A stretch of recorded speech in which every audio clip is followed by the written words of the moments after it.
வணக்கம் நண்பர்களே. உங்கள் தொழிலில் நீங்கள் பல வெற்றிகள் அடையணும், பல சாதனைகள் செய்யணும் அப்படிங்கிற ஒரு காரணத்துக்காக உருவாக்கப்பட்ட இந்த 100 நாள் ப்ரோக்ராம் ஓர் உண்மையான தொழில் முனைவோர். இந்த 100 நாள் ப்ரோக்ராமில் 6வது நாளாக இன்றைக்கி நம்ம பார்க்க போகிற ஒரு விஷயம் என்ன அப்படின்னா, நம்ம கஸ்டமர்கிட்ட நம்ம உருவாக்கி கொள்ள வேண்டிய ஒரு 2 விஷயங்கள் என்ன அப்படின்னா, நம்பகத்தன்மை, அதே மாதிரி விசுவாசத்தனம். இந்த விசுவாசமாக இருக்கிறது அப்படிங்கிறது நம்ம கீழே இருக்கிற வேலை செய்கிறவங்க தானே நம்மக்கிட்ட விசுவாசமாக இருக்கணும். நம்ம வந்து ஒரு தொழில் செஞ்சுட்டு இருக்கிறோம், நம்ம முதலாளி ஸ்தானத்தில் இருக்கிறோம். நம்ம போய் நம்ம கஸ்டமர்கிட்ட என்ன விசுவாசமாக இருக்கணும் அப்படிங்கன்னா, கண்டிப்பாக வந்து நம்ம விசுவாசமாக இருந்தால் தான் நம்மளோட தொழில் வந்து மேலும் மேலும் வளர்க்க வாய்ப்புகள் அதிகம். நம்ம தொழில் வந்து வளர்கிறதுக்கு தொழிலை மீறி வந்து நம்மளோட கேரக்டர்ஸும் வந்து ரொம்ப முக்கியமான ஒரு விஷயம். எப்போ வந்து நம்ம கஸ்டமர்கிட்ட நமக்கு வந்து நண்பத்தன்மை ஏற்படுதோ, அப்போ வந்து நம்மளோட கஸ்டமர் நீங்கள் என்ன தொழில் செஞ்சாலும் அவங்களுக்கு வந்து சப்போர்ட்டிவாக இருப்பாங்க.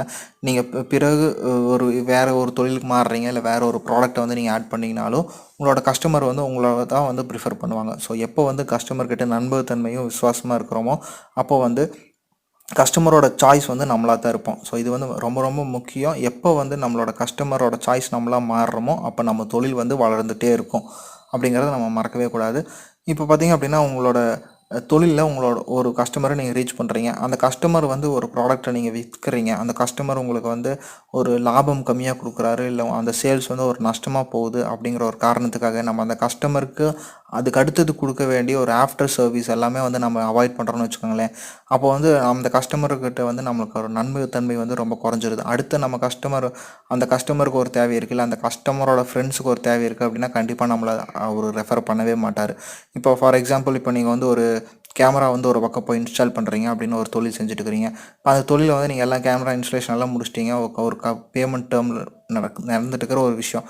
அந்த டைமில் பார்த்தீங்க அப்படின்னா, அந்த பேமெண்ட் டைமில் உங்களுக்கு கொஞ்சம் இழுத்தடிக்கிறாரு, இல்லைன்னா வந்து உங்களோட பேமெண்ட்டை வந்து குறைச்சி கொடுக்குறாரு அப்படின்னாலும் கூட, அதுக்கு அடுத்தது வந்து அந்த கஸ்டமருக்கு ஒரு சர்வீஸ் தேவைப்படுது. ஒரு கேமரா வந்து கொஞ்சம் நாள் கழித்து கொஞ்சம் ஒர்க் ஆகலை, கொஞ்சம் சர்வீஸ் தேவைப்படுது அப்படின்னா, நீங்கள் கண்டிப்பாக போய் அந்த சர்வீஸை முடிச்சு கொடுத்தீங்க அப்படின்னா கண்டிப்பாக அந்த கஸ்டமருக்கு வந்து ஒரு நண்பகத்தன்மை ஏற்படும்.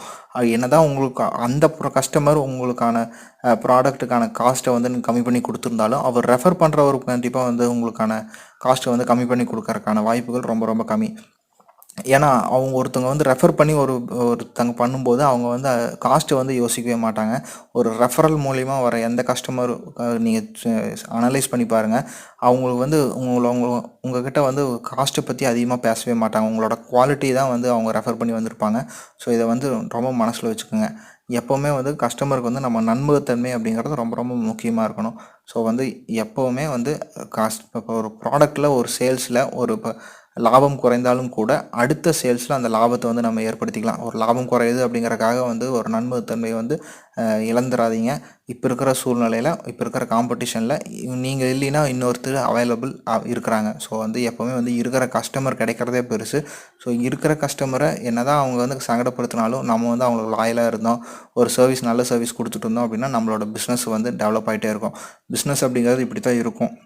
நம்ம மிஷின் மாதிரி தான் வந்து நம்மளோட பிஸ்னஸை வந்து நம்ம செஞ்சிட்ருக்கணும். நம்ம என்ன தான் வந்து ஒரு ஃபீலிங்ஸ் இருந்தாலும் நம்ம அதை வெளியே காமிச்சிக்காமல் கஸ்டமருக்கு வந்து நம்ம புன்னகையோட புன்சிரிப்போட நம்ம வேலை செஞ்சால் தான் வந்து நம்மளோட பிஸ்னஸை வந்து நம்ம டெவலப் பண்ணிட்டு போயிட்டே இருக்க முடியும்.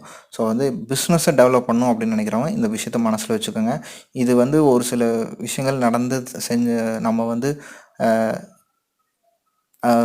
தவிர்த்து தான் ஆகணும். நமக்கு என்ன தான் கோவம் வந்தாலும் அந்த இடத்துல நம்ம கோவப்படாமல், என்ன தான் வந்து நம்மளுக்கு கஷ்டமாக இருந்தாலும் அதை தவிர்த்துட்டு நம்ம அந்த வேலை செஞ்சால் தான் நம்ம பிஸ்னஸ் வந்து டெவலப் ஆகும். ஸோ எப்பவுமே வந்து லாயலாக இருங்க. அதே மாதிரி நண்பகத்தன்மை வந்து ரொம்ப ஏற்படுத்திக்கங்க. ரொம்ப நன்றி. உங்களோட பிஸ்னஸ் மேலும் மேலும் வளர வாழ்த்துக்கள். நன்றி.